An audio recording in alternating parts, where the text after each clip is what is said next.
2, 1, ahí entramos.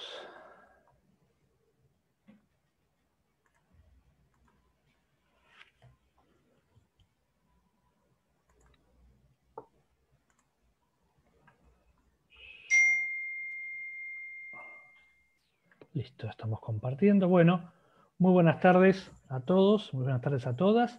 Estamos en esta clase muy especial por grandes invitados e invitadas que tenemos de Administración Municipal. Estamos en el Instituto de Ciencias Sociales y Administración de la Universidad Nacional Arturo Jauretche. Como sabemos que estamos compartiendo con colegas y amigos y amigas de México, vamos a presentarnos un poco más. La Universidad Nacional Arturo Jauretche es una joven universidad de apenas 10 años que tiene su sede en el partido de Florencio Varela, a 30 kilómetros al sur de la ciudad autónoma de Buenos Aires, de la capital federal. Tenemos 3 institutos, un instituto de iniciales, 3 institutos, uno de sociales, que es el que estamos aquí ahora, uno de ingeniería y uno de salud. En el nuestro, en el de sociales, tenemos 5 carreras: administración, que es donde pertenece esta materia, con orientación privada y pública; trabajo social, economía, relaciones del trabajo y gestión ambiental. Tenemos todo el instituto, tiene alrededor de 6.500 alumnos y alumnas, y bueno, a pesar de la virtualidad, como ha pasado a buena parte del mundo hoy, estamos siguiendo estas instancias educativas. Y decía que hoy es para la materia, presentar en particular a quienes nos están siguiendo en el Facebook y a los estudiantes que están aquí dentro, un día especial porque estamos con 2 amigos, amigas, invitados que nos van a acompañar en esta clase especial. Entonces, bienvenidos Cristina y Prudencio, y muchas gracias por estar hoy acá. Bueno, muchas gracias, Sergio. Bueno, buenas tardes a todos y a todas las que nos acompañan. La verdad que para nosotros también es un gusto enorme volver a reencontrarnos. Con Sergio un poquito nos habíamos perdido por el tiempo y por las universidades. Ya hace, como 10 años, Sergio, ¿no?, que nos viniste a visitar a México. Sí, sí. Y bueno, y también por estas redes virtuales que ya nos están permitiendo tantas cosas, también nos permitió volver a reencontrarnos. Así que, bueno, un gusto estar en esta universidad sobre todo. Bueno, nosotros somos, como se han dado cuenta, argentinos, es decir, radicados en México desde hace un tiempo largo, y trabajamos el tema en este momento de economía social y solidaria, dándole mucha importancia, por eso nos interesó mucho la cátedra de Sergio, porque le damos mucha importancia a la parte territorial, a la parte municipal y a la parte local. Mucho énfasis, aparte de la economía social y solidaria, es muy territorial, digamos. Entonces, un poquito lo que le vamos a presentar. Bueno, yo soy Cristina, pertenezco al Colegio Mexiquense, y Prudencio es de la UNAM, de la Universidad Nacional Autónoma de México. Yo quería hacer una presentación, pero... No, de ninguna manera. El currículum de ellos es sumamente extenso y de ninguna manera, no, de ninguna manera. Somos los principales, decirle que somos argentinos. No, gracias, Sergio. No nos gusta tampoco. De ninguna manera. Lo principal... decirles a los chicos, chicas, estudiantes que están ante 2 personas que tienen una larga trayectoria en estudios sobre temas de política pública y sociedad civil. Sí, gracias, Sergio. De todas maneras, mira, la importancia que nosotros le queremos dar es que realmente siempre mantuvimos esta relación con Argentina, a pesar que hace 40 años que no vivimos más por allá, pero hemos trabajado en otras universidades, siempre todos los años vamos, y ya tendremos oportunidad de visitarlos personalmente y de poder intercambiar, sobre todo. No es ninguna clase, lo que queremos es compartir con ustedes, porque hablábamos con Sergio, nos interesa muchísimo la trayectoria de la economía social y solidaria en Argentina. Compartimos una base, que es la base más histórica, pero Argentina ha tenido, con los movimientos populares y con la economía popular, ha tenido como un relanzamiento de la economía social y solidaria, y ha conservado ese cooperativismo, ese mutualismo, esas organizaciones básicas de la economía social. Entonces, hoy lo que más de todo queremos conversar con ustedes es... Bueno, ahora voy a ver, Sergio, si puedo pasarla, así. Lo que queríamos conversar más de todo con ustedes es qué particularidades tiene aquí en México, es decir, que podamos compartir. Nosotros tenemos mucho interés en ustedes, es decir, en lo que pasa en los territorios en Argentina, y que nosotros podamos compartirles a ustedes qué es lo que pasa en México, porque es un proceso, como ustedes van a ver, histórico, muy, muy particular. Y para eso hemos preparado un poquito, esperamos no aburrirlo, por supuesto que esto es un curso que nosotros hacemos y hacerlo en 1 hora y media va a ser muy, muy acotado, pero queremos compartir con ustedes, por una parte, un poquitito de historia para que veamos ese tronco común que tenemos, y por otra parte, lo emergente de aquí, es decir, qué es lo que se conserva de lo ancestral y qué es lo que nosotros estamos trabajando como emergente. Y en ese sentido le vamos a compartir un proyecto local, que es un proyecto que estamos llevando adelante, que es de intervención y de investigación y de capacitación. Y bueno, y después preguntas y respuestas y compartir con ustedes un poco el día de hoy. Así que dejamos abierta esta relación con la Jauretche que recién empieza, pero con mucho gusto. Gracias, Pierre y Sergio, y empezaríamos con Prudencia. Entonces, adelante. Bueno, nuevamente, gracias, Sergio. Yo me toca, en cierta medida, intentar hacer una introducción desde donde nosotros estamos tomando tanto el tema de los principios y los valores de la economía social y solidaria, pero como decía un paisano nuestro, hablar de todo esto sería más largo que un almanaque, digamos, ¿no? Pero, digamos, hemos intentado sintetizar algunos aspectos, digamos, que hasta el día de hoy tienen relevancia, aunque por otro lado nos debemos aquí también toda una discusión, digamos, porque en general todos partimos de la Grecia clásica sin ubicar, digamos, el pluriverso civilizatorio, como dice Enrique Dussel, digamos, que va mucho más allá de lo generado básicamente por Grecia, digamos, ¿no? Pero sí acá faltan datos, al menos en los que tenemos vínculo más con la cultura occidental, faltan muchos datos de las otras civilizaciones y de los procesos que realmente han desarrollado en la perspectiva de la economía social y solidaria, ¿no?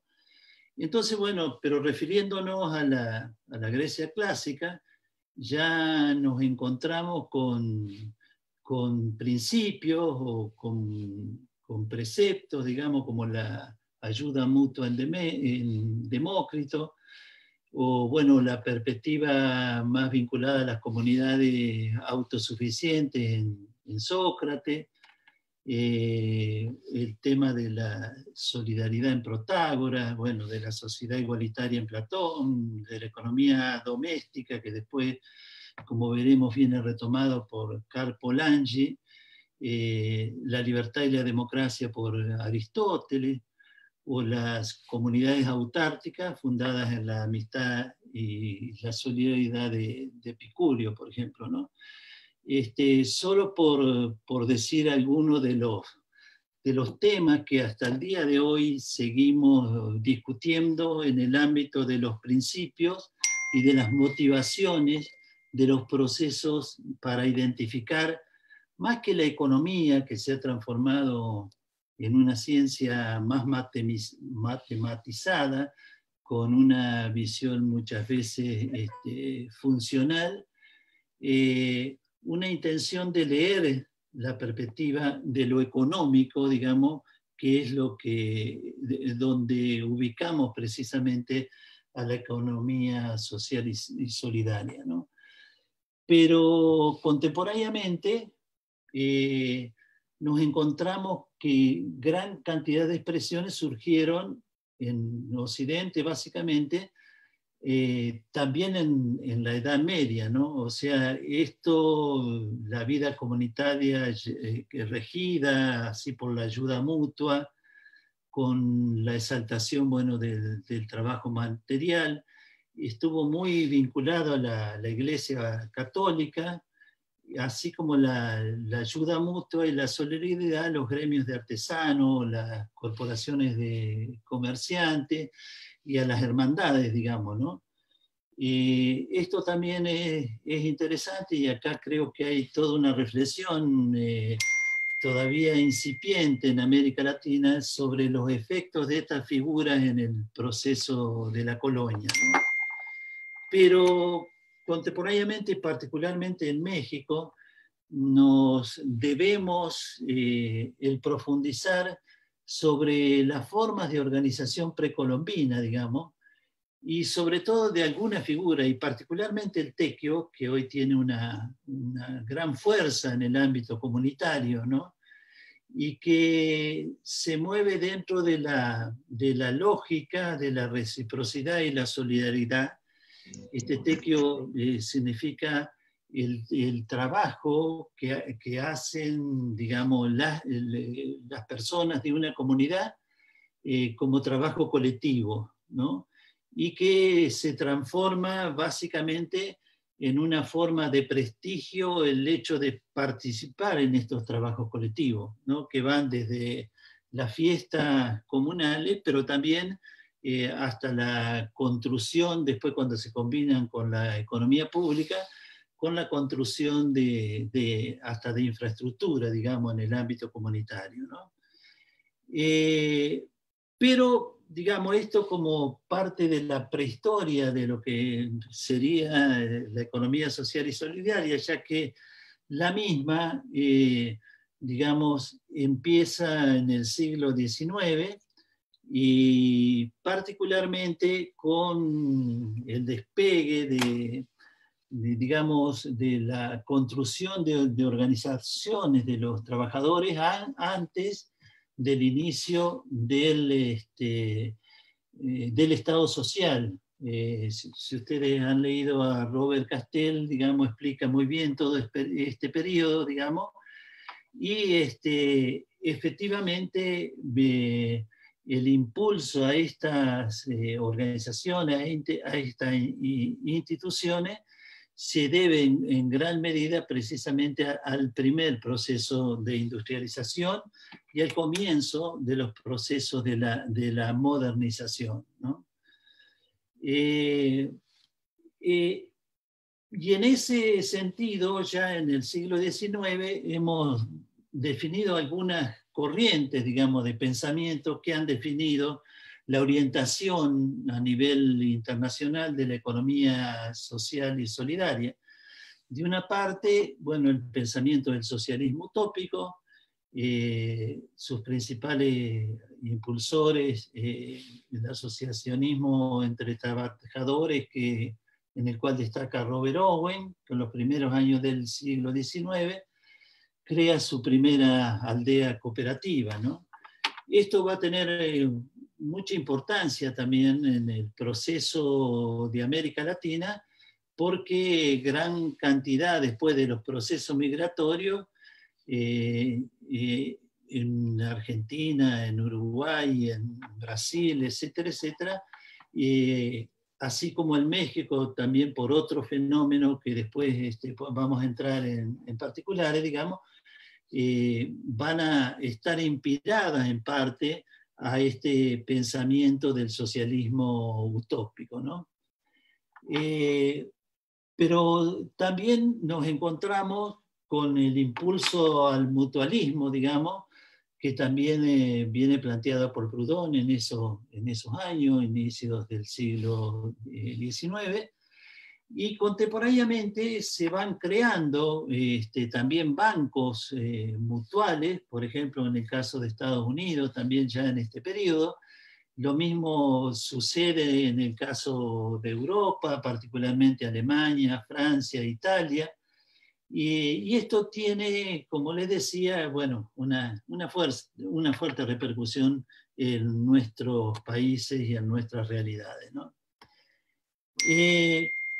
Pero dentro de las corrientes, digamos, es interesante visibilizar también los economistas liberales, Walras, John Stuart Mill, que también plantean algunos elementos vinculados a la ayuda mutua y a la autoayuda. Y el pensamiento social cristiano con Le Play, que básicamente va a abonar a la propuesta del principio de subsidiariedad, ¿no? Posteriormente anclado en el pensamiento de la Iglesia, con fuerte influencia también en el caso de América Latina. De todos estos enfoques, digamos, se derivan precisamente las formas organizativas de la economía social tradicional, es decir, las cooperativas, las mutuales, las asociaciones de trabajadores, etcétera, etcétera. Pero esto lo aclaro en función de por qué este término, ¿no?, de economía social y solidaria, y no solo social. Nosotros ubicamos esta economía social del siglo XIX, básicamente, constituido por estos modelos organizativos, ¿no?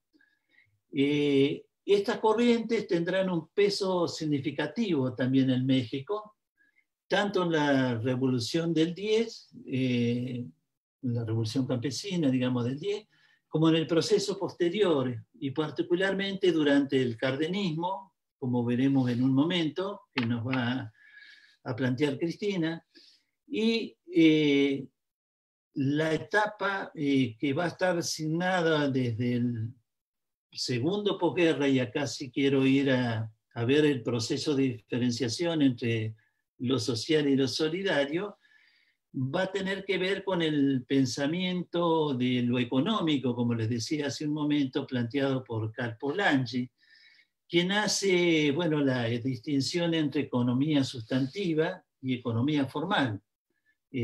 Bueno, siendo la primera, digamos, la que identifica las relaciones humanas y las relaciones con la naturaleza como el eje, digamos, de lo económico. Mientras la segunda visión a la cual adhiere, digamos, la disciplina económica, va a estar más vinculada a la visión de mercado, ¿no?, y al mismo tiempo a definir la economía o lo económico como los medios escasos para fines múltiples, como nos dice Robinson, ¿no? Y en eso sí ya hay una gran diferencia, digamos, en las características, digamos, que va adquiriendo este proceso, y el paralelismo entre lo que es la llamada ciencia económica, digamos, y la economía social y solidaria.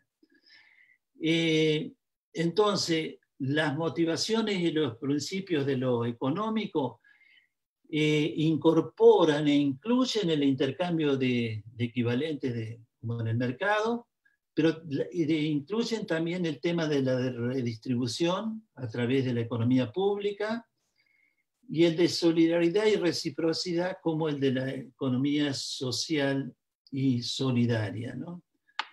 El reconocimiento, en el caso de México, que hoy nos ocupa, en forma empírica de estos principios, lo encontramos prácticamente en la Constitución del 17, la Constitución de la Revolución, producto de la Revolución Mexicana, que reconoce ya la economía mixta, pero no solo como generalmente se entiende la economía mixta, digamos, de relación entre lo económico privado y el mercado, y lo público el Estado, sino también el reconocimiento del sector social de la economía. Esto ya está expresado en la revolución del 10 al 17 que se genera en México, la revolución campesina, ¿no? Y ya para ir cerrando, digamos, esta primera parte de los antecedentes, seguramente un poco aburrida, digamos, quiero recordar también el tema que en los años 60, 70 estarán signados por el reconocimiento ya de una pluralidad asociativa de diversa índole, incluidos los servicios de proximidad, como le llama la BIL, ¿no?, o los servicios relacionales, como le llama Donati, o las nuevas formas de organización de la producción y de los servicios, ¿no?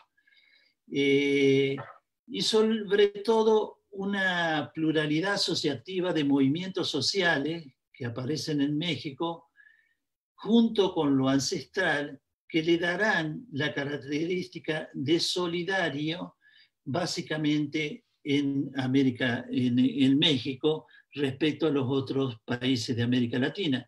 ¿Por qué? Porque hay una tendencia, ya vamos a ver, hay un doble movimiento entre lo que viene del externo, digamos, que son estas formas organizativas tradicionales de la economía social y solidaria, cooperativas, mutuales, etcétera, y este doble movimiento que tiene que ver con las formas ancestrales de organización, ¿no?, que se dan particularmente en México, ¿no? Contemporáneamente, bueno, es de recordar que ya a inicios de los 80, 70, 80, digamos, básicamente Corallo en la Argentina con la definición de la economía del trabajo, Quijano y Raceto con el tema de la economía popular, o en el caso, bueno, de México, con la economía de la solidaridad con Laura Collin y varios otros autores, digamos, es lo que en cierta medida lo que va a configurar la característica no del sector, porque nosotros consideramos a la economía social y solidaria básicamente como un movimiento diversificado, como veremos más adelante. Bueno, dejo a Cristina, digamos, para ver las características específicas del caso mexicano y desde allí para poder intercambiar con ustedes ideas sobre y comparativas posiblemente entre Argentina y México. Muy bien, gracias. Lo primero que queríamos remarcarle nosotros es la importancia de la población rural en México. Ustedes en Argentina tienen un campo prácticamente despoblado, ¿no?, de grandes extensiones.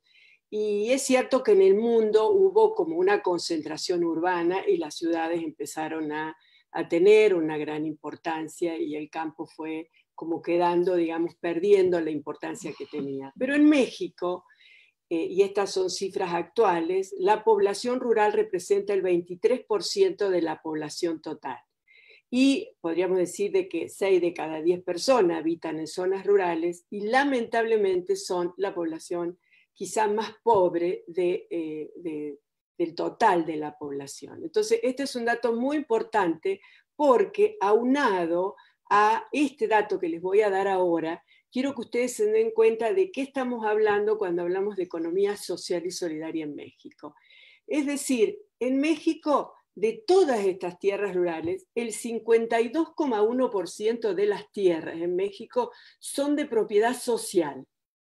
Es decir, solamente la suma, que el 41% es de propiedad privada, pero la suma de tierras de propiedad ejidal, que es el 43%, que son los ejidos, y después les voy a explicar qué son, que son 3.800.000 ejidatarios en México, y el 9,1% son comunidades agrarias o comuneros, como le dicen, y les voy a explicar la diferencia.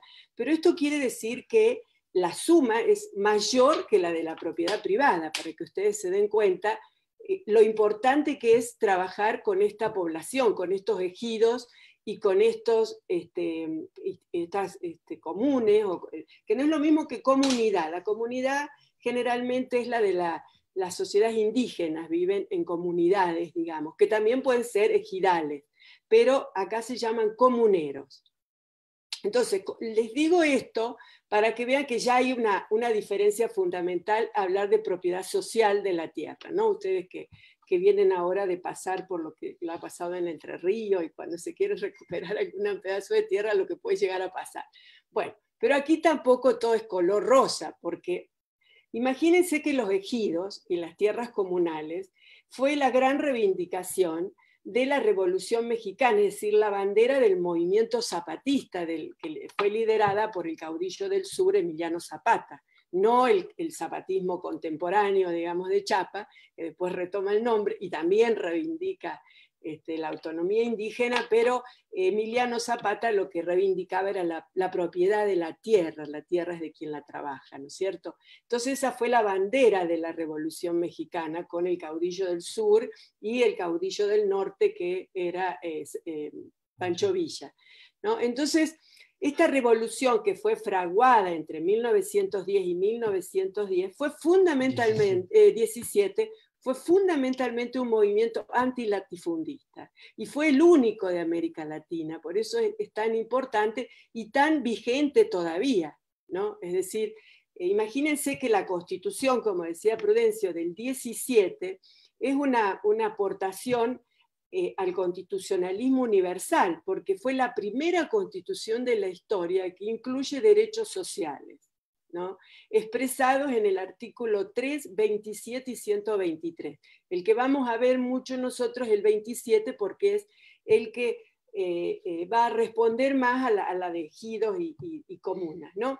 Y que es producto de las demandas de las clases populares que protagonizaron la Revolución Mexicana y que después van a ser las entidades principales hoy de la economía social y solidaria. Entonces, también esto va de la mano de la reforma agraria en América Latina. La reforma agraria en América Latina es la más extensa de América Latina, por supuesto. El 6 de enero ya del 15, el presidente Carranza publica un decreto de reforma agraria para ganar así el soporte de las fuerzas campesinas revolucionarias, ¿no? O sea, hace esta reforma agraria, distribuye la tierra entre las personas que tenían que ser como mínimo 20 familias y no podían tener más de 5 hectáreas cada una. Así que imagínense la cantidad de parcelas a los latifundios que le sacan en México. Esto estaban plasmadas en las ideas del plan de Ayala de Zapata. Este plan de Ayala que tenía 12 puntos y que todavía aún sigue vigente la demanda del plan de Ayala. Y que fue integrado a la Constitución mexicana del 17, vigente a la fecha. Es decir, quiero que les quede claro que el artículo 27, donde aparecen los ejidos y las comunas, están vigentes. Con la única diferencia que cuando llega el neoliberalismo a México, en el gobierno de Salinas, se emite en esta ley agraria, si aquí puse una hermosa foto que creo que la ven, del plan de Ayala y de don Emiliano Zapata, en el 92 Salinas va a otorgar el derecho de privatización a los ejidatarios.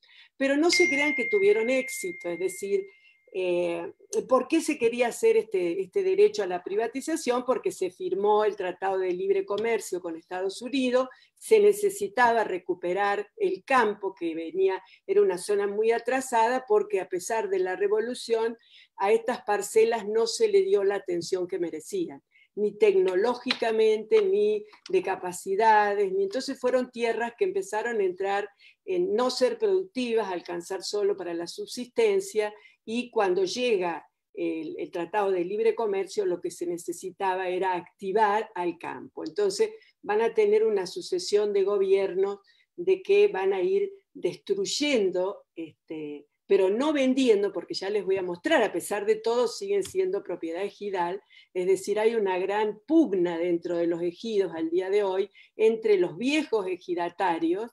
Ya les vamos a compartir algunos artículos donde ustedes van a ver la entrevista a los viejos ejidatarios y digamos, la organización identitaria que ellos tienen con el ejido, que no la tienen lamentablemente los jóvenes, que han ido perdiendo ese amor por el campo. Entonces, lo que se trataría ahora, y es lo que estamos tratando de hacer nosotros desde la economía social y solidaria, y lo que nosotros llamamos emergente, o lo que ustedes están haciendo con los movimientos populares, es que este campo, estos ejidos, se renueven con propuestas más innovadoras de agroecología, y es lo que veremos.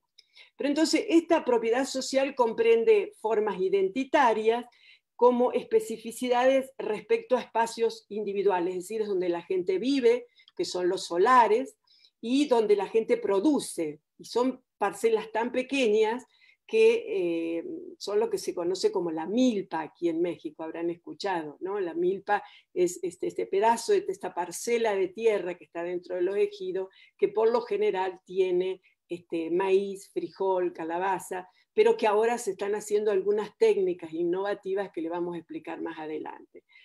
Pero bueno, también remarcarle que en la actualidad estos ejidos y estos comuneros se identifican como uno de los principales organismos del sector social de la economía, a tal punto que constituyen el 70% de la economía social y solidaria en México. Ya vamos a ver la cifra, es decir, el movimiento cooperativista no es tan fuerte, a pesar de que lo ha sido en su momento. Bueno, aquí había preparado algunos conceptos de la diferencia entre ejido y comuneros. Yo creo que es meternos muy en el tema ya más de la ley, que tampoco aquí hubo una gran preocupación, pero sí tienen distintos derechos, los ejidatarios y los comuneros, ya pueden ser hombres o mujeres, el hecho de formar parte del núcleo, trabajar para el grupo, y la cantidad de variedades que hay de figuras dentro de un ejido. Es decir, cuando uno entra a un ejido, y los ejidos ahora están entre nosotros, en la ciudad de Cuernavaca, donde vivimos nosotros, cerca hay muchos ejidos, no se necesita ir a zonas rurales. Los ejidos crecieron, la ciudad creció dentro de los ejidos, eso es lo que quiero que entiendan, es decir, la especulación inmobiliaria hizo que los fuera corriendo. Los gobiernos, los anteriores, hicieron que construyeran autopistas, que les expropiaran partes, que tuvieran que vender partes, y entonces se han ido reduciendo, y mucha gente ya no trabaja la tierra, sino que viven de trabajos extras, de changas que van a hacer afuera, de oficios que tienen y vuelven al ejido y mantienen esa pequeña parcela para la sobrevivencia. Entonces, aquí hay ejidatarios que tienen derecho a uso común, con derecho a tierras parceladas, con certificados, algunos se llaman avecindados, otras son personas que viven en zonas urbanas, pero que están desincorporadas del ejido o viven dentro del ejido, pero no son parte del ejido. O sea, es muy, pero muy complicado hoy hablar y estudiar a un ejido. Porque ya les digo, los jóvenes se quieren ir, los viejos se quieren quedar, la tierra está abandonada, el crimen organizado le ha entrado de una manera tempestiva. Nosotros vivimos en el estado de Morelos y era la tierra de Zapata, y es una tierra realmente de suelo quemado, porque da lástima ver cómo ese campo ha quedado y cómo se ha esa gran pérdida de tejido social que hay en Cuernavaca, entre malas gestiones de gobierno, administrativas, tanto municipales como estatales. Acá los estados son las provincias de ustedes, ¿no? Entonces, tanto municipales, tanto estatales como federales, han hecho que este campo haya sido totalmente abandonado. Y rápidamente el cooperativismo también tiene su historia en México, es decir, ya en el siglo XVI, en Michoacán, había estos servicios de salud tipo mutuales que trajo España, digamos, o las cajas de ahorro en la primera mitad del siglo XIX, en Veracruz y el Bajío. También hubo un gran movimiento de anarquistas aquí en México, que fueron formándolos, también antecede a los sindicatos, y antecede también y estuvieron dentro de hay pocos estudios, pero hubo ahí entre Madero y los anarquistas en la Revolución Mexicana, han salido estudios muy, muy interesantes de la influencia de los anarquistas que hubo.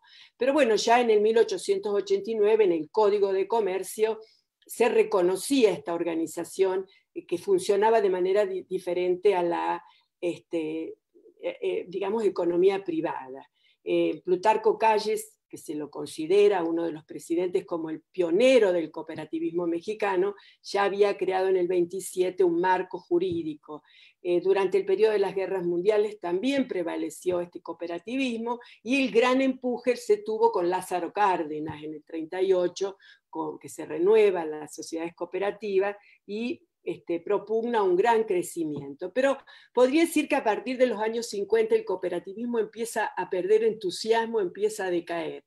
Y durante los 70 años de gobierno del partido institucional, del el Partido Revolucionario Institucional, surgen específicamente los caciquismos, es decir, las cooperativas. Estudiar las cooperativas hace unos años era entender poco. Hay muchas que se mantuvieron y siguen teniendo los principios cooperativos, y hay otras que son como la sede de los que son los caciquismos regionales y locales. Entonces, realmente hay que recomponer ese tejido social y hay que recomponer ese sentido cooperativo.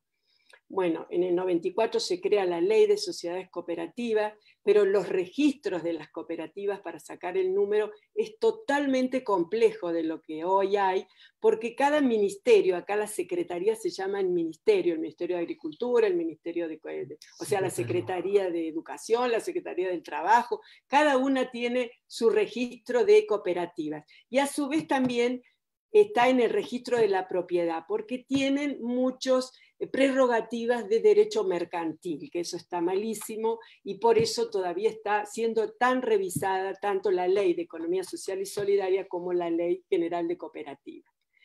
En el 2012 recién sale una sistematización de la Ley de Economía Social y Solidaria, y está siendo todos los años sometida, diría, a reformas. En el 15 tuvo una fuerte reforma, y hay un marco jurídico que va regulando a las distintas formas de la economía social y solidaria. Y se crea el INAES, tiene el mismo nombre que en Argentina, es decir, el Instituto Nacional de Economía Social, conjuntamente con la ley. Y pasa también de secretaría a secretaría, porque nace en la Secretaría de Economía y después pasa actualmente a la Secretaría de Bienestar Social.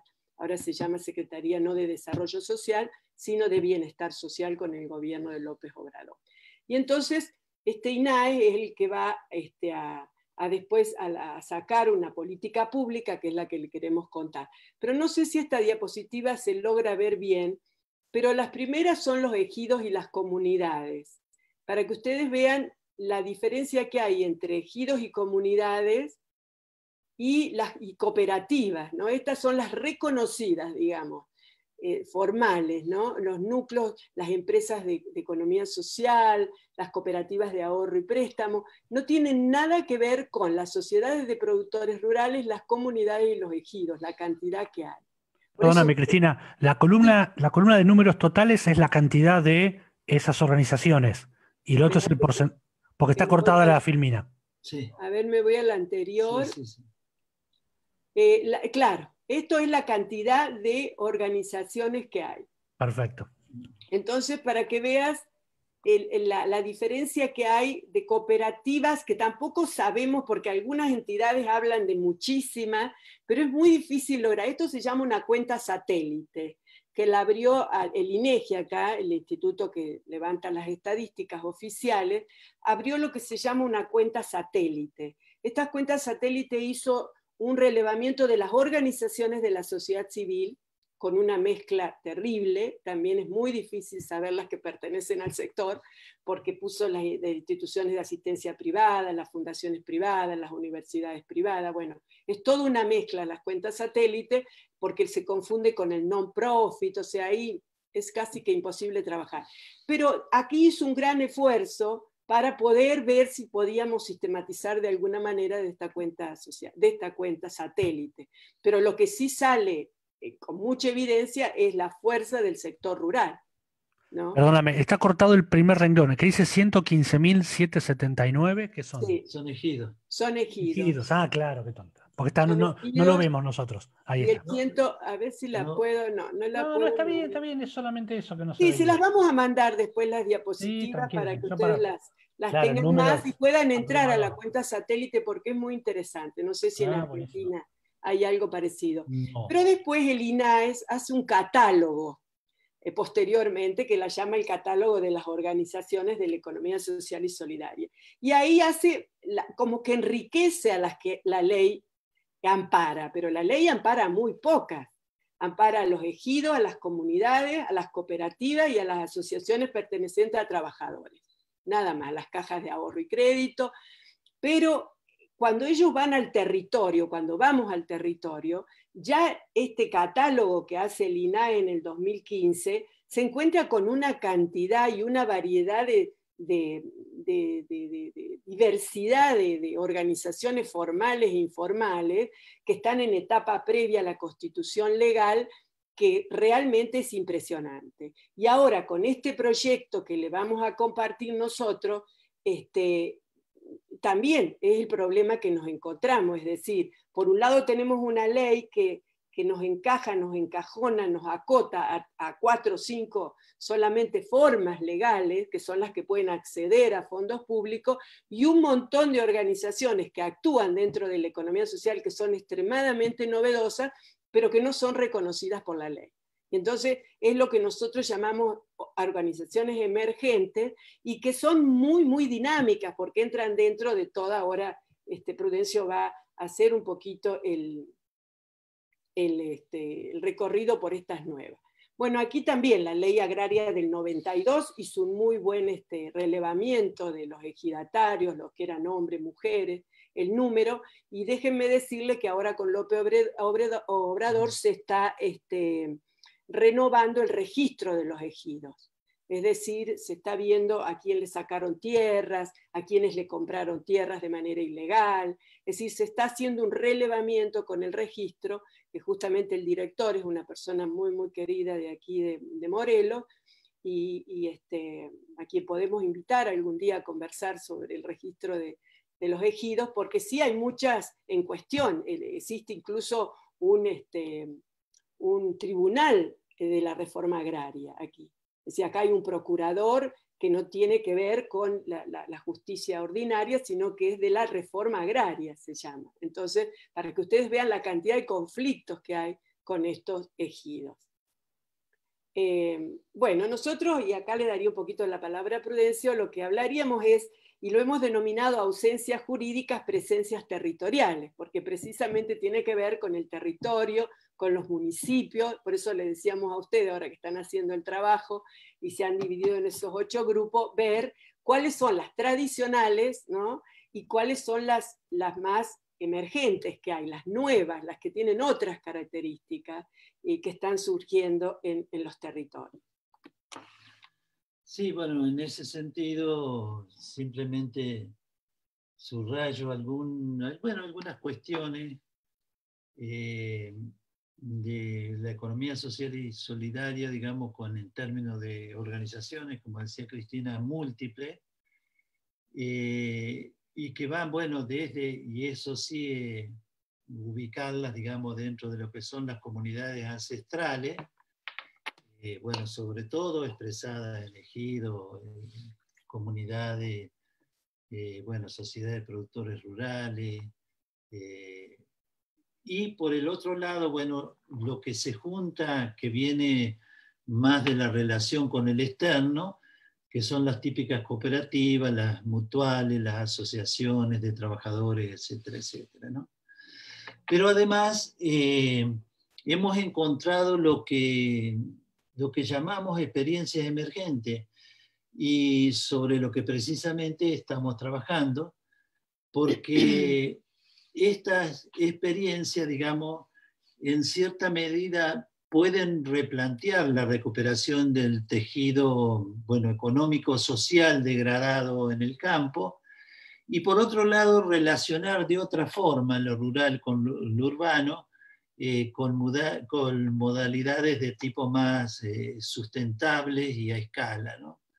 Y aquí nos estamos refiriendo básicamente a pequeños productores, a esta economía de traspatio, a proyectos productivos familiares, a la producción también en el ámbito agroecológico, a ferias agroecológicas, a club de trueque, a monedas locales, a cooperativas de compra comunitaria, bueno, a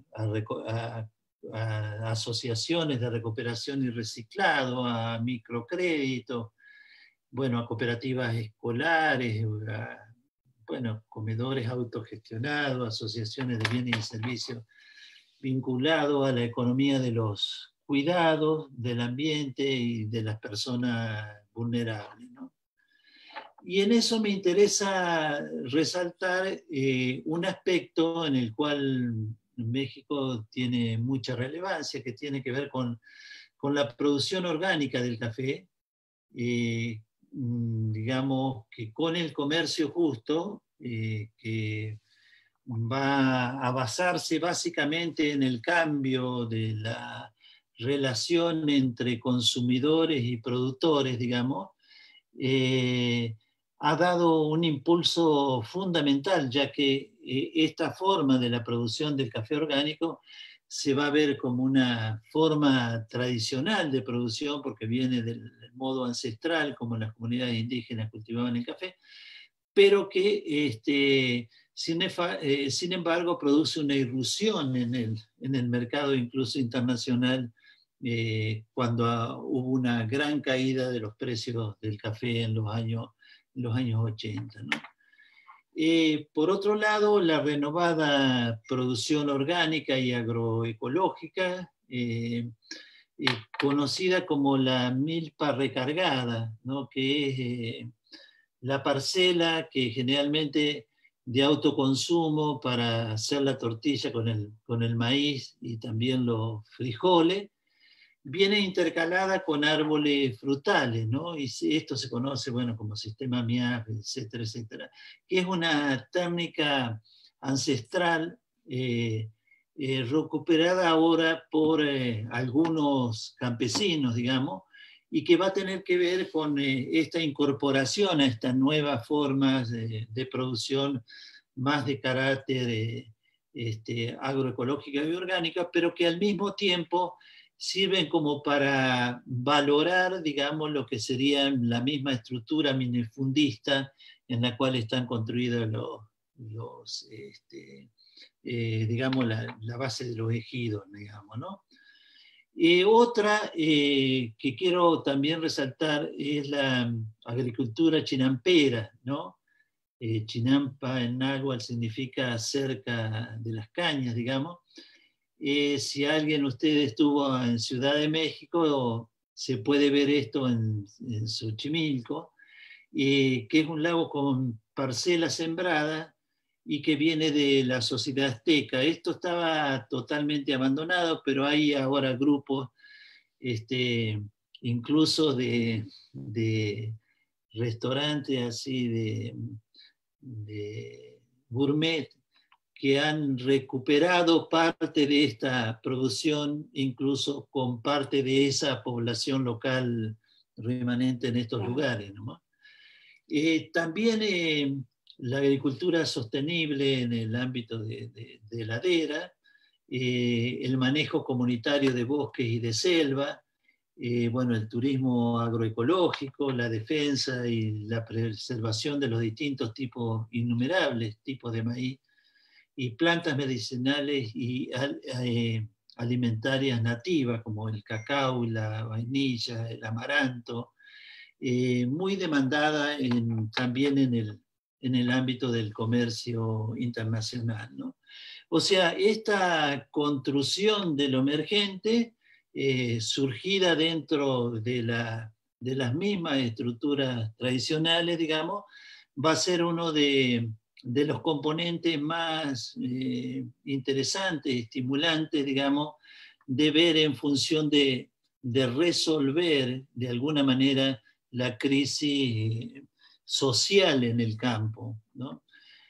Bueno, dejo la palabra a Cristina, digamos, para básicamente comentarles el proyecto que estamos llevando adelante entre un grupo de universidades, entre ellas se encuentra la Universidad Nacional, a la cual pertenezco, y otro conjunto de universidades que están apoyando, más productores rurales, digamos, y por otro lado, partes del gobierno del estado de Morelos que están participando en este proyecto del NODES, que en México se llama, que en Morelos lo llamamos solidario y cooperativo. Sí, creo que acá, bueno, las salieron, ¿la ven mejor así? A las... Queda medio cortada. Sí. No sé si podés correr abajo la barra espaciadora que tiene el propio cuadro para que se vea el resto, ¿no? Acá. Ahí no hay, no se ve. No. Ahí sí, ¿ves? Ahí que te apareció, es cuando pusiste el mouse, ¿Sí? apareció la barra. Ahí, Ajá. te la podés Sí, conectar. bueno, mira, Igual está bien. aquí Sí. es para explicarles simplemente que se llaman nodos. A ustedes les puede interesar. Yo sé que incluso Cafiero, que en paz descanse, estaba en tratativas con el INAES de México para establecer también en Argentina estos nodes. El NODES surge al interior del INAES, del Instituto Nacional de Economía Social y Solidaria, y en el marco de un programa CINCA que le llaman, que es de capacitación, que es la conformación de una red nacional de impulso a la economía social y solidaria. Esta red, bueno, se hizo un llamado, digamos, una licitación el año pasado, y el objetivo era impulsar la economía social y solidaria, y teníamos que participar 3 órganos en el Estado, digamos, en el Estado de Morelos, por ejemplo. Una institución educativa, una o más, una instancia de gobierno y un organismo del sector social de la economía. O puede ser uno o muchos, ¿no? O sea, pero sí tenían que tener esta presencia, es decir, es una forma de sacar a la universidad al territorio de una manera más comprometida de la que trabajamos hasta ahora, que es a través de la investigación. Esto es sobre todo que lo que tenemos que hacer es acompañar procesos de economía social y solidaria, visibilizarlos en el territorio y trabajar desde la universidad, varias universidades, ahora les voy a explicar cómo está formado el nuestro, pero antes decirle que en la primera convocatoria fueron 14 nodes en todo el país, y ahora en la segunda convocatoria son 55 nodes, pero nosotros entramos en a fin de año vamos a saber si quedamos como un node más de la red de nodos, no sé por qué le dicen nodes, pero serían nodos locales, pero pueden ser municipales y estatales, y que tenemos relación y vínculos con los otros estados. El nuestro se llama Morelos, Solidario y Cooperativo, y está formado por, la voy a poner en grande porque me parece que se va a ver mejor, ahí se ve un poquito mejor. Sí se ve, porque yo los perdí totalmente a ustedes. Sí, se ve bien, ¿eh? Bueno, Ahora se ve muy bien. Tiene un órgano rector, digamos, que está formado por el Centro Regional, por la UNAM, el CRIM, que lo coordina la doctora Tatiana y Prudencio, un centro de psicología de la UAM, del Centro de Investigación, que lo coordina la doctora Inke Hindrich, el Colegio de Morelos, yo trabajo en el Colegio Mexiquense y en el Colegio de Morelos, que está aquí en Morelos, que hacemos apoyo, nos tuvimos que distribuir, digamos, las tareas, algunos en vinculación, otros más en capacitación. De la parte pública tenemos a la Comisión Estatal de Biodiversidad, la COESBio, del Gobierno Público Estatal o de la Secretaría de Desarrollo Sostenible, que está la maestra Primavera Romero y Samuel Puebla Román, y tenemos un actor social. En la primera parte entró un solo actor social que se llama Sopexochil, que es una sociedad de productores rurales de miel que se encuentran en San Andrés de la Cal, cerca de Tepoztlán, para los que conocen México. Pero ya en estos meses, empezó en agosto el proyecto, tenemos, digamos, como los colaboradores, con quienes trabajamos, a quienes vamos detectando. Ya hicimos un relevamiento de cuántos ejidos tenemos, no les paso el mapa porque sería demasiado aburrido, de cuántas cooperativas, de cuántos de los formales tenemos, ¿no? De los que entran dentro de la ley.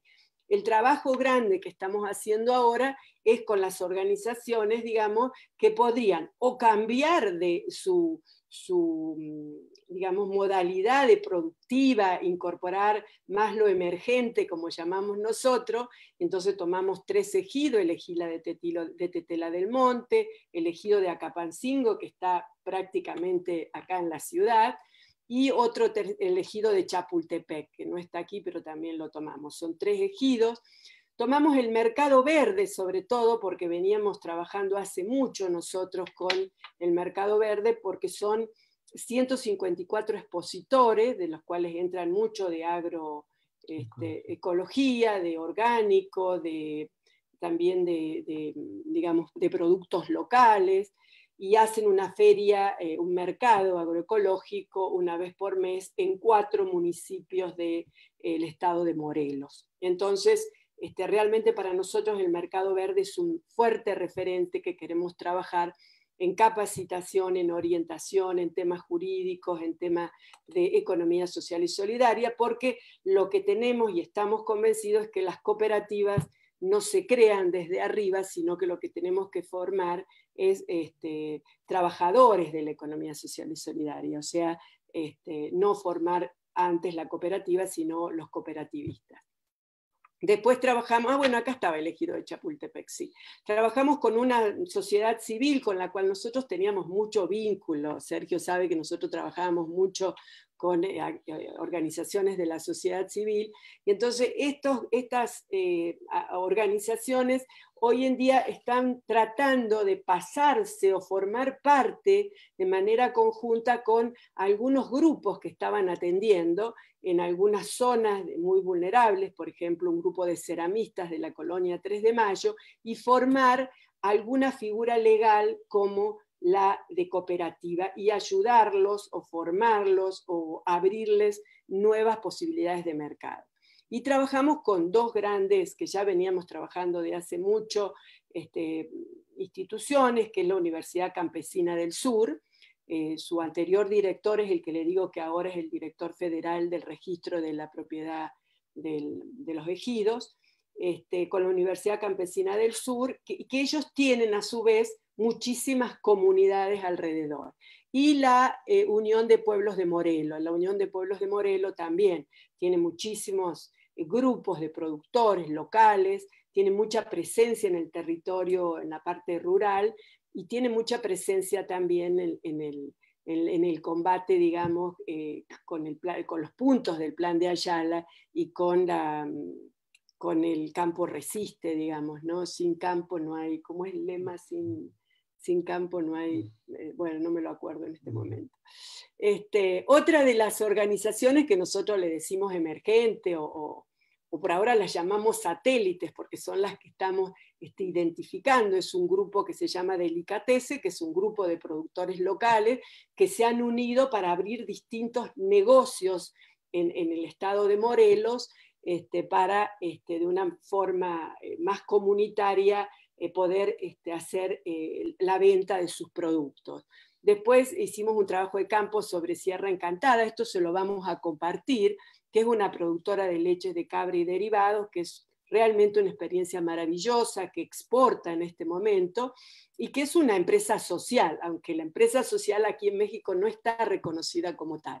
Ella está inscripta, digamos, a Hacienda, lo que sería para ustedes, no me acuerdo ya cómo se llama, donde pagamos el IVA y los impuestos en Argentina, pero acá es el SAT, ¿no? Entonces ella, la dueña, está inscripta, pero ella hace agroturismo, ahora estamos escribiendo un libro de cómo producir quesos en las escuelas, ella trabaja mucho con las escuelas sobre todo.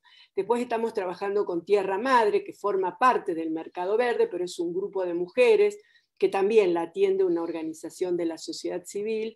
Tierra Madre es un grupo de mujeres, aquí también en el campo encontramos muchas mujeres que son las que trabajan el campo y las que trabajan frutas, las que venden, las que van a los mercados. Trabajamos con un grupo Tlahuica Ecoturismo, pero que son sobre todo también productores de hongo. También tenemos un artículo que podemos compartir de ellos, muy importante por la actividad que desarrollan. La Fundación Sapienza, por ejemplo, trabaja mucho en atención a la economía de los cuidados y con la gente de la tercera edad, porque uno también de los fundamentos de estos nodes es difundir las actividades de paz, digamos, de combate en vez de decir, bueno, de combate a la violencia, desarrollar una cultura de paz, digamos. Y entonces esto lo hacemos desde organizaciones de la sociedad civil, que ellas trabajan mucho en el territorio, en las escuelas. Esta Fundación Sapienza, lo que estamos en tratativa ahora, que las compras que hace para los asilos que tiene de la tercera edad, pueda hacer sus compras en estos productores locales. Lo mismo con la Fundación Comunidad, que tiene una larga trayectoria, una presencia muy fuerte en Morelos, y que trabaja en el tema de apoyo a los campesinos y otro tema. También hay otra organización que no me olvidé aquí, pero se llaman Resiliencia, es un grupo de universitarios graduados de psicología justamente, pero que se han unido justamente para abrir cafeterías en las universidades, en los cines, y la particularidad que tienen es que trabajan con la inclusión de jóvenes con capacidades diferentes, como le dicen acá.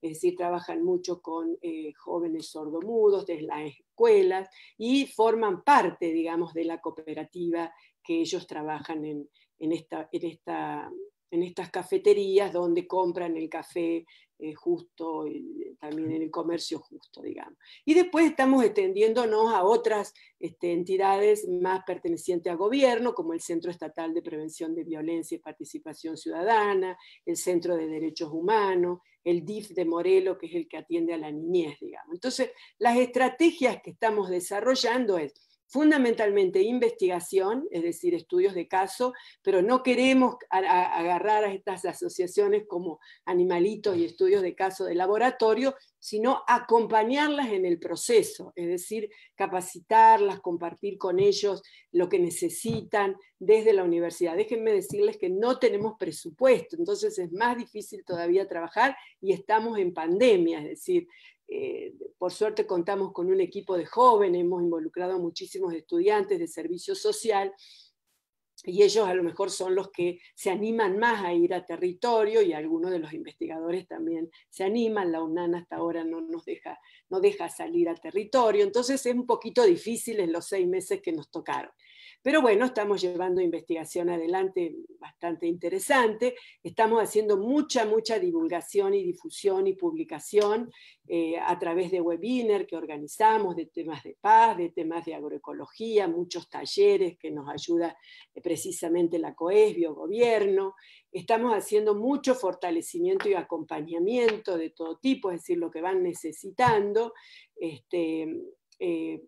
creando nuevos emprendimientos, tratando de crear nuevos emprendimientos. Por ejemplo, este grupo de ceramistas que le contaba, que está en una colonia aquí muy degradada también de Cuernavaca, son viejos talleres de ceramistas, pero que ahora, si se pudiesen a lo mejor agrupar y entrar dentro de algo más formal, podrían subir a escala sus ventas, digamos. Bueno, y este desarrollo, como le decía, de cultura de paz y adicional.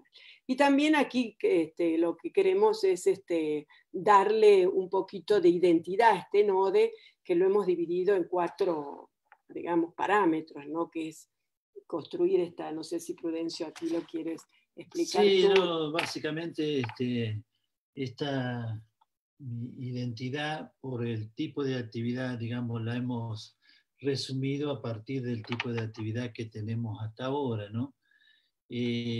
Nosotros lo que rescatamos más es esta asociatividad, la identificamos de una parte y digamos, la proponemos, es esta asociatividad difusa como mecanismo de generación de inclusión, digamos, social, ¿no? O sea, esta asociatividad, lo que estamos planteando, que no quede dentro de la sociedad de las organizaciones con las cuales trabajamos, sino en ver qué capacidad tienen estas organizaciones para hacer difuso el proceso asociativo y de esta forma generar procesos de inclusión, ¿no? Y en la perspectiva que trabajamos es a través básicamente de estas experiencias emergentes basado en un esquema de sustentabilidad, ¿no? Entonces, dado que necesitamos definir la identidad, porque cada NODE en cada estado tiene una identidad específica, nosotros lo hemos definido, digamos, con estos 4 términos, que, bueno, pero todavía estamos, digamos, en un proceso de construcción al respecto, ¿no?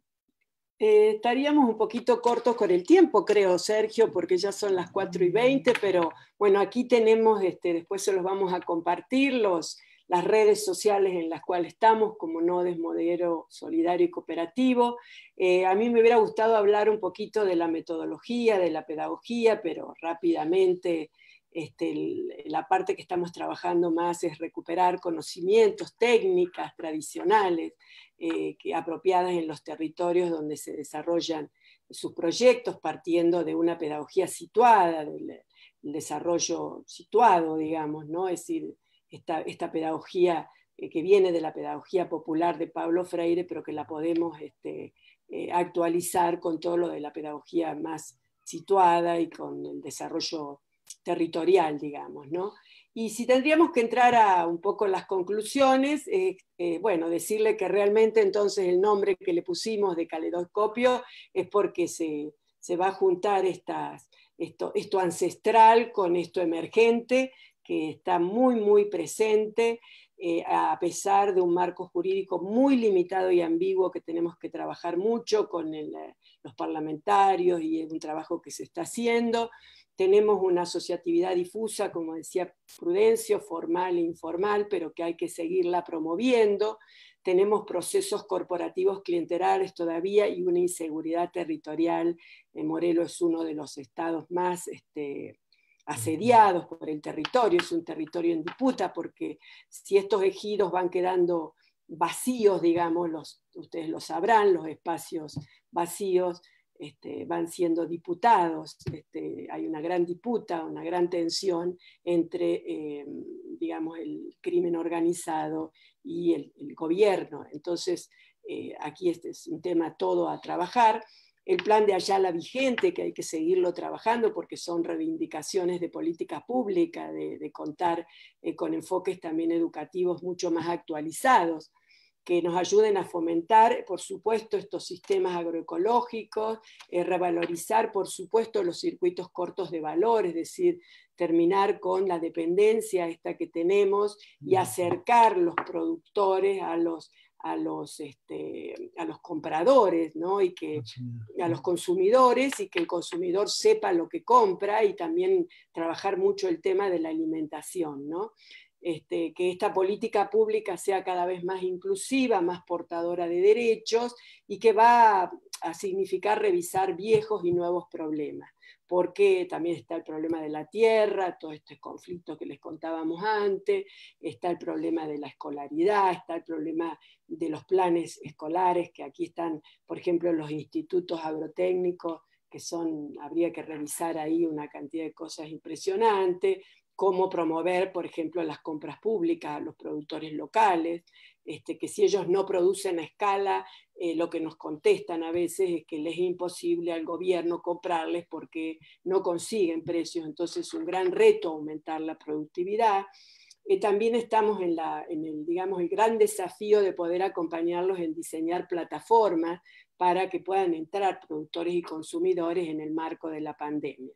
Entonces, por supuesto, promover campañas de comunicación que hemos llamado Consuma Sano, Consuma Local. Bueno, aquí algunos productos académicos que ya tenemos, justamente hay un artículo de la economía solidaria en México que se llama Un caleidoscopio de experiencia, que hemos publicado en Prudencio. Tatiana, que es una investigadora del CRIM también, muy, muy empeñada en temas jurídicos, bueno, y quien les habla en una revista de CIRIEC de Iberoamérica. Después tenemos Encuentros y Desencuentros de la Economía Social y Solidaria en México, que lo estamos haciendo, entre los mismos autores, más la doctora Imke Hindrich, que es también del NODE, y un sistema de participación de garantías que se hizo sobre el mercado verde, a esta organización que les contaba antes de hongos, de productores de hongos. Entonces, nosotros dejaríamos aquí, nos gustaría, si hay tiempo, escucharlos un ratito, alguna pregunta, o van a tener algunos comentarios, nos encantaría. Yo les perdí a ver si los puedo recuperar. Aquí los recuperé a todos. nos gustaría muchísimo, ¿no? Escuchar la palabra de ustedes, o no sé, Sergio, si tú lo coordinas. No se escucha. No los escucha. No te escuchamos. Qué raro. ¿Ustedes me escuchan? A ver, Sergio. No.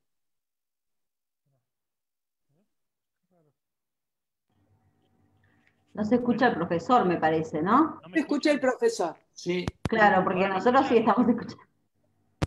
Ah, perfecto. ¿Ahora me escuchan? Un poquito bajo, sí, pero sí, muy bajito. Sí, ahí te escuchamos mejor, Sergio. Ahí subo un poco. ¿Ahí me escuchan mejor? Sí. Sí. Ahí sí. Ahí, bueno.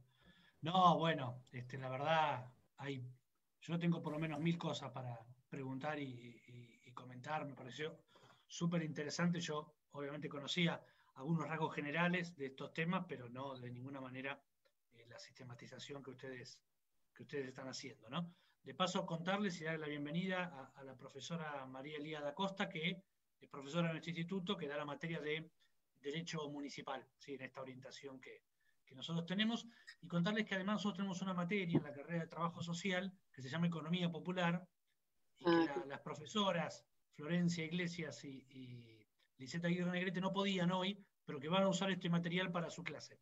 Así que saludamos a los estudiantes que lo van a ver próximamente. Con mucho gusto. Claro. Varias cosas, y los invito y las invito al resto también a acercar preguntas. Hay mucha gente también siguiéndonos por Facebook, así que el lugar también está abierto para consultas a los expositores. Primero, bueno, no me sorprende, digamos, aunque la verdad que el dato es muy contundente, todavía las huellas de ese orden, de alguna manera, de la tradición política y el orden jurídico que significó la revolución, ¿no? La cuestión de los ejidos es notable y tan distinto frente a la Argentina, digamos, ¿no? Donde claro. No hay un impacto semejante en ese sentido que tenga que ver con la tierra, porque acá no hubo reforma agraria, ¿no? Entonces, claro. En eso se siente la gran diferencia, y la economía popular en nuestro caso tiene que ver más con situaciones urbanas, ¿no?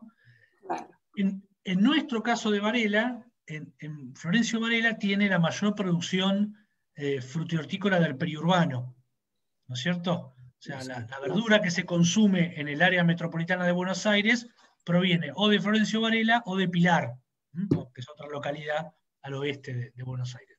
Pero está la producción, y ahí sí estamos trabajando, algunos de nuestros investigadores, con trabajos en redes o cooperativas que se llaman para comercialización, ¿no? De hecho, disfrutamos los productos cuando estábamos en la universidad, pronto volverá a pasar, los días viernes tenemos una feria de productores del periurbano que vienen a vender a la universidad la fruta y la verdura. Y tenemos algunos de nuestros graduados, la licenciada Silvia Oro, que es graduada nuestra, es una gran animadora del espacio cooperativo. De muchas cosas, hay una que en general aparece con todo el tema del cooperativismo, y es la cuestión de la comercialización, ¿no? Digamos, acá en Argentina, en general, los productores del área de economía popular tienen problemas con la comercialización. Esos circuitos allá, al ser de bienes propios, primarios, rurales, digamos, tienen el circuito un poco más armado. ¿Tiene que ver con el funcionamiento cooperativista de los ejidos de antes? ¿Ustedes qué encontraron ahí? Mira, básicamente, si lo miramos como sistema en su conjunto, digamos, el ámbito de los ejidos y el ámbito de los comuneros, digamos, nos encontramos que están muy degradados incluso en el nivel del proceso de autoconsumo, digamos, ¿no? El ámbito de los comuneros, digamos. En ese sentido, digamos, ahí es donde están las cifras tan complicadas de toda esta cuestión, y creo que sí, acá hay toda una discusión que en cierta medida tenemos entre nosotros, ¿no? Porque, bueno, de una parte está la parte tecnológica, Pero de otra parte está todo el problema de la pérdida de asociatividad de estas estructuras ejidales y comuneras, ¿no? Que va a tener que ver con, bueno, con procesos de cooptación política, digamos, en el ámbito del partido hegemónico durante 70 años, pero también después de los que lo reemplazaron, digamos. Entonces, se ha transformado en una estructura sumamente pesada, y lo que sí empiezan a aparecer son estos aspectos, digamos, de lo emergente que hablábamos antes, donde se han construido estos mercados que a nivel nacional serán unos 30, 40 agroecológicos, de producción agroecológica. Y bueno, y obviamente la otra parte importante es la que tiene que ver con la organización del comercio justo, básicamente en Oaxaca y en Chiapas, digamos, ¿no? Donde sí, efectivamente, ahí sí los niveles de organización están mucho más claramente definidos, pero, por ejemplo, el tema del comercio justo se ha transformado básicamente en una producción más para la exportación, no ha podido tener un impacto dentro del propio mercado interno, digamos, ¿no? Y sobre eso, sobre estos aspectos es sobre los cuales precisamente estamos trabajando, pero partiendo de una situación todavía muy, muy incipiente, ¿no? Y bueno, con una, digamos, con un proceso muy, muy complejo todavía por la importante población que México tiene en el campo, pero también con los niveles de pobreza más acentuados respecto a las áreas rurales. Esto no quiere decir que la experiencia de la economía social y solidaria no exista en el ámbito urbano. No, es que nosotros lo que estamos haciendo es como un pivote de nueva relación entre lo rural y lo urbano. Eso es lo que pretendemos entablar, ¿no? A partir de la gestación de esta identidad, particularmente de nuestro NODE. No es necesariamente que todos los NODE que trabajan a nivel nacional van en la misma dirección, pero como nosotros tenemos la posibilidad de elegir en qué dirección queremos ir, hemos elegido esta, ¿no? Pero partiendo de una situación de crisis muy incipiente, de crisis incluso en el modelo de autosubsistencia, ¿no?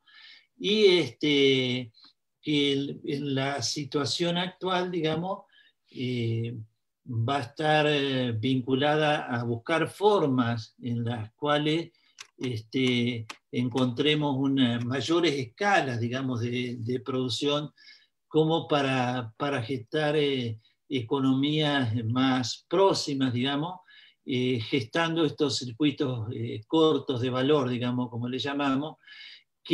¿Por qué? Porque el otro ámbito, la agricultura, digamos, de los agronegocios, también tiene una importancia, si bien, digamos, desde el punto de vista de la propiedad de la tierra, no son tan grandes, pero tienen niveles de productividad altísima, y por supuesto están gestando un proceso totalmente de desplazamiento de esta masa, digamos, de campesinos, digamos, que ya viene con una tradición larga de migración, básicamente a Estados Unidos o a otras ciudades de México, digamos, ¿no?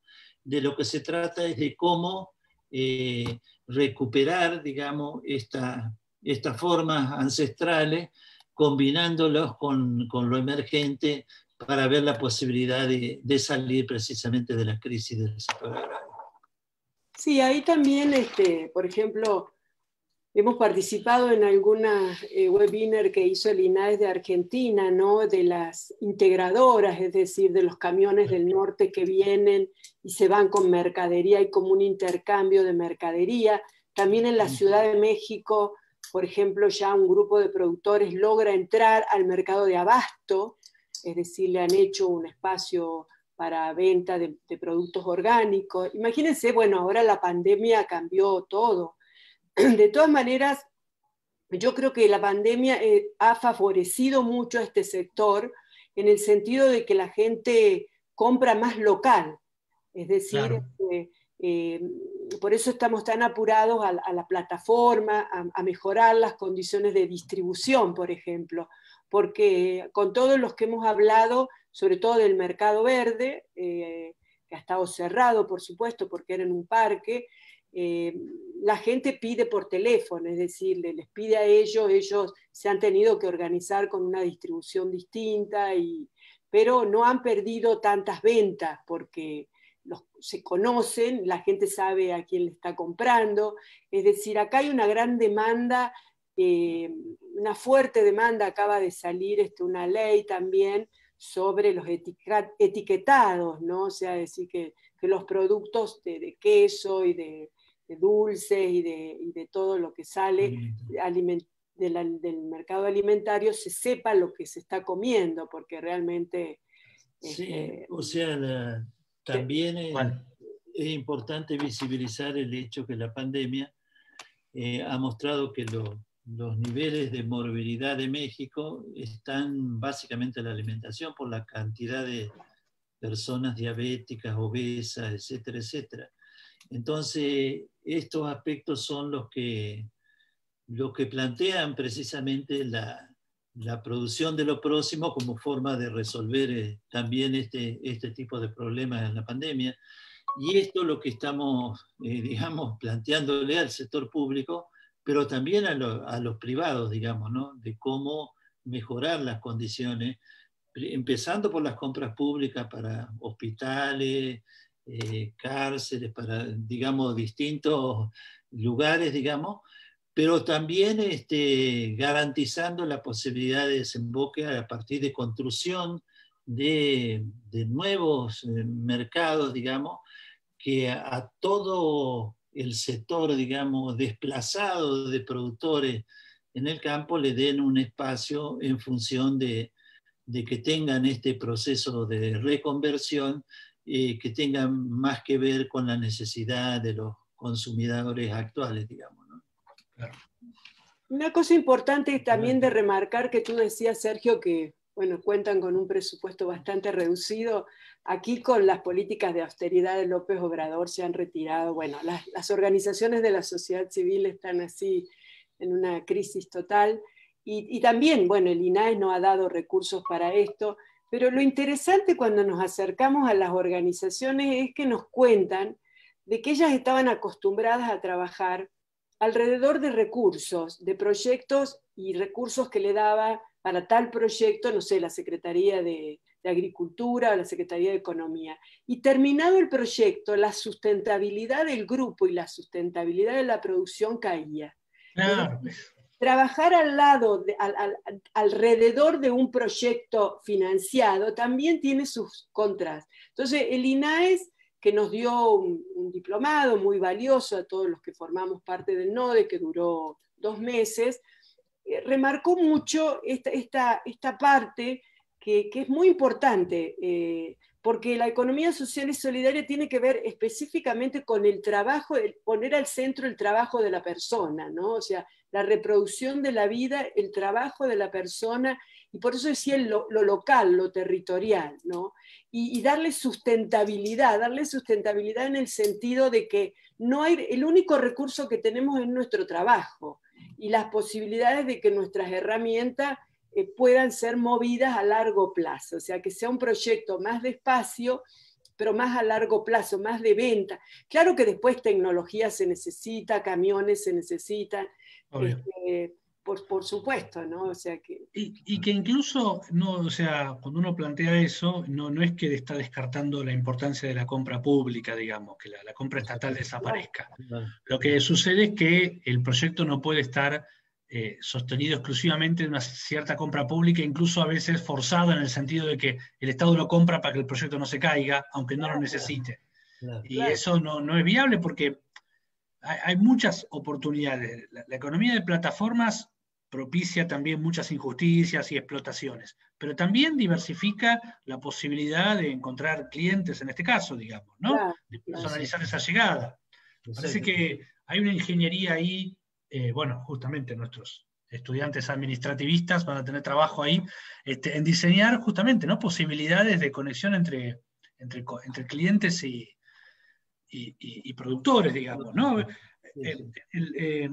Se me va el nombre ahora del colega de la Universidad de Quilmes que trabaja el tema de economía social desde hace muchos años. Sí, lo escuchamos a él el otro día. Sí, lo tengo acá, lo voy a buscar porque tengo en el celular, es a un amigo. Y él decía, uno de los temas claves es retomar la relación entre productores y consumidores, digamos, ¿no? O sea, que para el consumidor no es el supermercado anónimo, no es el mall, digamos, desconocido, el Walmart o quien sea, sino que es un productor anclado además territorialmente. Entonces, la economía social tiene que trabajar en plantear la relación productor-consumidor, ¿no? Digamos, ahí hay una relación importante. Sí, el desafío yo creo que está... Rodolfo Pastore. Rodolfo Pastore, sí, él incluso trabaja con un no desde aquí, creo que con el de Michoacán, lo escuchamos en el INAE una vez, y muy bien, digo, porque por eso también nos están ayudando muchísimo los alumnos, a nosotros, muchísimo las universidades privadas también, que tienen la carrera de negocios, y entonces poner el tema, bueno, no hice a tiempo ahí de mostrarles, aquí hay muy pocas maestrías en economía social y solidaria, hay solo 5 maestrías, muy, muy nuevas, y entonces yo creo que ahí hay también todo un desafío en las universidades de trabajar. Claro. Y de meter la materia en las carreras de negocio y de poder que los jóvenes conozcan, porque hay una población que queremos enfocar mucho, que son las mujeres y los jóvenes, ¿no? Claramente. Pero bueno, ahí a los alumnos le vamos a dar entonces el trabajo de del grupo, el de negocios. Decías que hay un grupo de negocios y van a tener que compartirnos algunos... Bueno, exactamente. Ellos además para graduarse tienen que realizar un trabajo integrador final, que puede ser una investigación sobre análisis de política pública o puede ser un plan de negocios. Así que también tienen que pensar todo este espacio como un plan de negocios que requiere trabajo. ¿Alguna intervención? ¿Alguna pregunta? Yo sí. Marcela. Justo.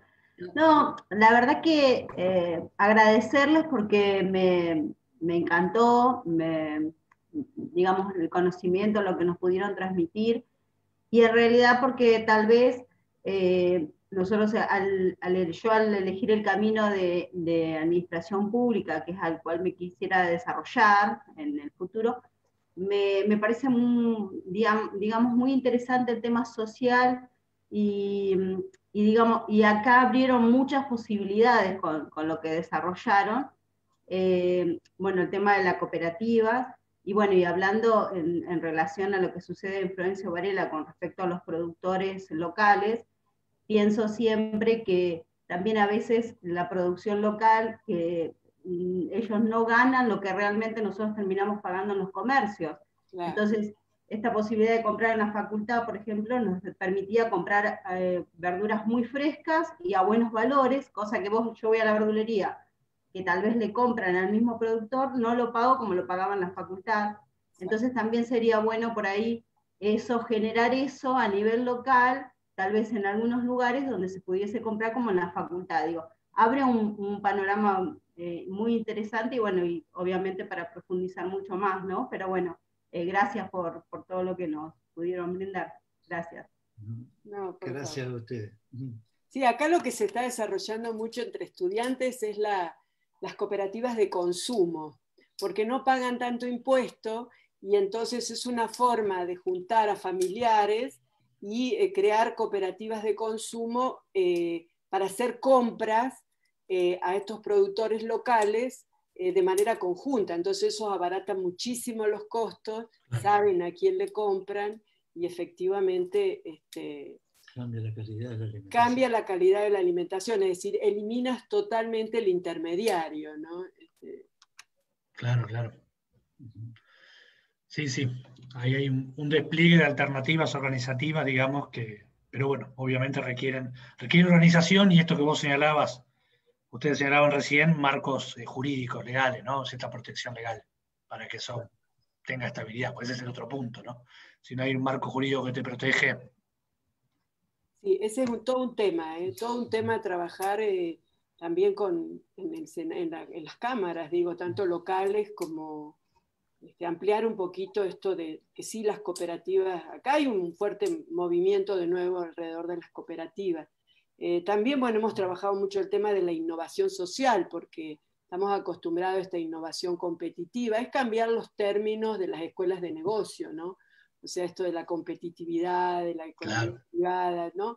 Y pasarla a una innovación social, que se pueden hacer cosas muy interesantes a nivel de etiquetados, a nivel de promoción, a nivel de prototipos que pueden ayudar a los productores en su producción, también con las escuelas. Yo creo que en Argentina, por ejemplo, también las escuelas agropecuarias trabajan bastante bien. Es una tradición, claro. INTA ha dado un empuje muy, muy grande a través del programa Pro Huerta. Yo creo que ahí también nosotros nos hemos apoyado mucho en las extensiones de INTA a asesorías. Y bueno, también nosotros viniendo de Italia teníamos toda la experiencia del cooperativismo italiano y de todas las transformaciones que tuvo el cooperativismo en Italia, ¿no?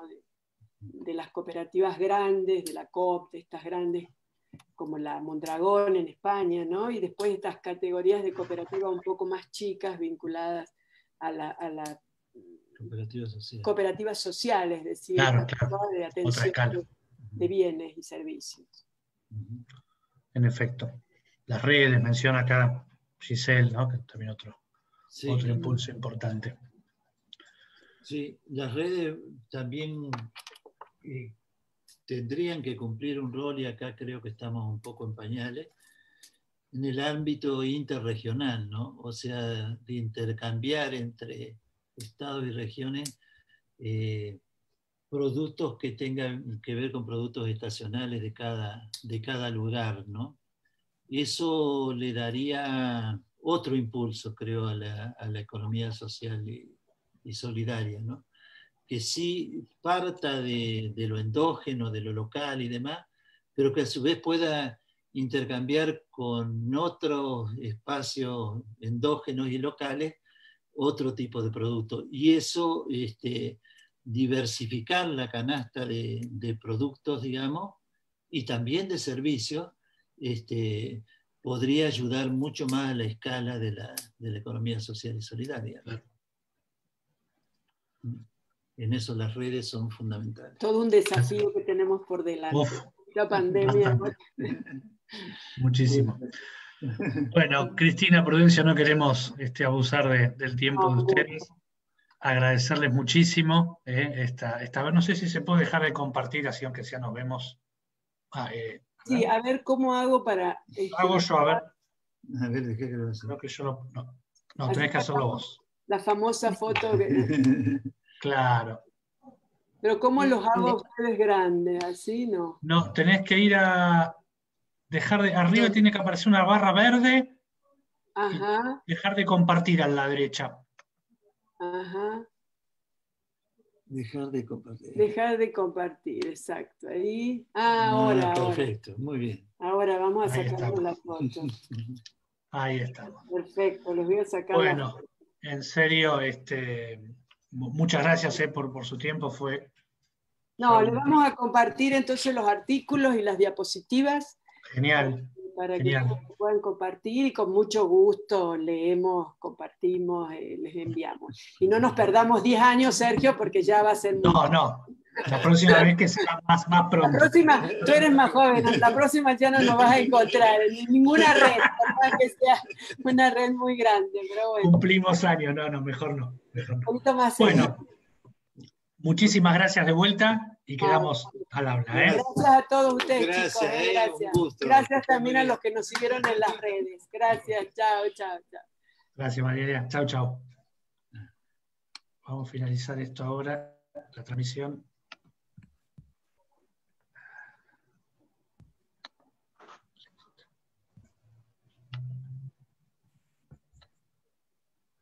Esperen que finalice la transmisión de Facebook y